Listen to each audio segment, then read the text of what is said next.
भाभी मैं जा रही हूँ, आप सबकी इजाजत है? जाओ जीनत। मुझे शक है कि हो ना हो ये काम जीनत का ही है। ये घर जारी है और इसकी माँ बीमार है। पैसों की कमी इंसान से कुछ भी करा देती है। छी बड़ी आपा, दिन ब दिन आपकी सोच गिरती ही जा रही है। जीनत को हम इस घर की नौकरानी नहीं, बेटी मानते हैं। मेरे ख्याल से जो फिरोज ने कहा है वही सही। बहू बेगम, नौकरों के सामने तुम मेरी बेइज्जती कर रही हो। बेइज्जती?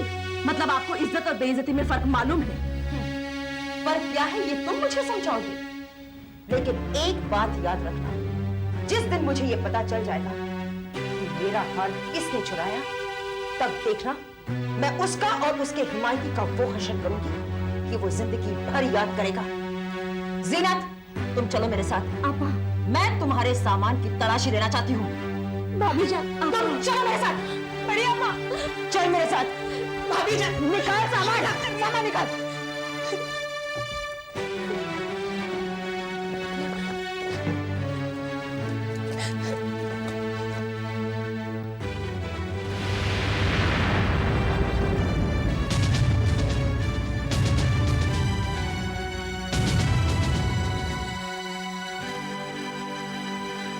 देखा बहू बेगम, अपनी वफादार जीनत की वफादारी का छोटा सा नमूना।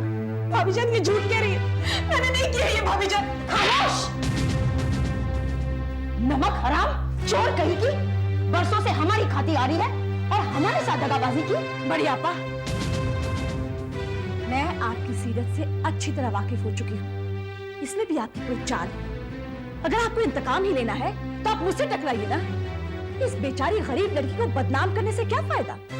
मैं किसी को बदनाम नहीं कर रही हूँ बहू बेगम। इसने चोरी की है, इसलिए अब मैं पुलिस को फोन करके जीनत को उनके हवाले कर दूंगी, बस।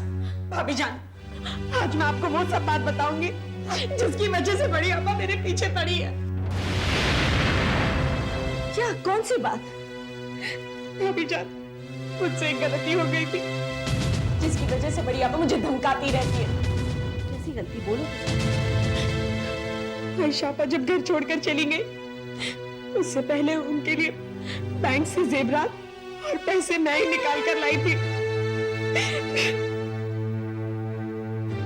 जब मैंने इन्हें ये बात बताई तो इन्होंने मुझसे कहा कि अगर मैंने इनकी कोई भी बात नहीं मानी तो ये सारी बातें फिरोज भाईजान और जहीर भाईजान को बता देंगी।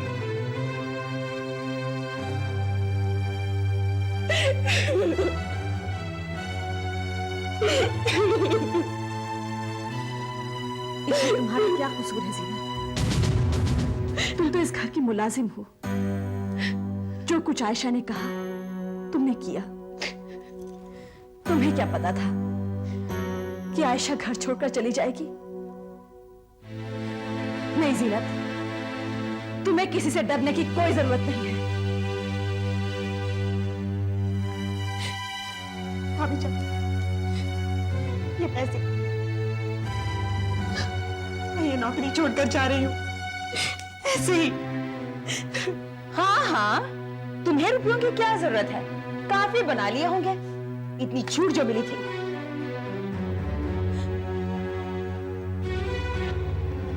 जीनत, ये पैसे रख लो। रख लो जीनत, तुम्हें नाज की कसम, उस नाज की जिसे तुमने अपने हाथों से पाल पोस कर बड़ा किया, उसकी खुशी के लिए रख लो। और तुम मुझसे एक वादा करो, तुम्हारी अम्मी के ठीक होते ही तुम यहाँ वापस लौट आओगी। तुम्हें वापस आना होगा क्योंकि तुम्हें अपनी बेगुनाही साबित करनी है। आपको क्या लगता है मैं आपके यहाँ नाज के बगैर रह सकती हूँ?